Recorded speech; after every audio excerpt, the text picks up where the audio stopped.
దేవాలయ భూములు కబ్జా చేశారంటే ఒక అర్థం ఉంది. ఎందుకంటే అది అర్చక ఈనామని, ఆలయ ఈనామని, ప్రసాదాల ఈనామని ఇట్లాగా, అంటే ఆ పొలాన్ని ఒకళ్ళ చేతిలో పెట్టి దాన్ని కౌలుకు తీసుకుని దాని మీద వచ్చేటటువంటి ఆదాయాన్ని గుడికి ఇస్తారు.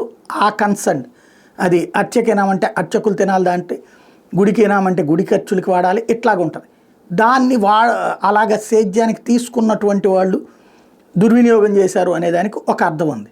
కానీ వక్ఫ్ భూమిని ఎవరు కబ్జా చేస్తారు అంటే అవి కూడా కబ్జాలకు గురవుతాయి. దేవాలయ భూముల్ని హిందువులే కబ్జా చేస్తుంటారు ఇవ్వకుండా, అట్లాగే ముస్లింల భూముల్ని ముస్లింలే కబ్జా చేస్తుంటారు. ఇప్పుడు దీనికి సంబంధించి అన్యాక్రాంతమైన వక్ఫ్ భూముల స్వాధీనానికి ప్రణాళికాబద్ధంగా ముందుకెళ్లాలన్నటువంటిది నిర్ణయించారు. మంత్రి ఫరూక్ ఈ విషయాన్ని అధికారికంగా ప్రకటించారు. వక్ఫ్ బోర్డు సభ్యులతో భేటీ అయ్యారు. అది సక్రమంగా అమలు చేయగలిగితే బాగుంటుంది.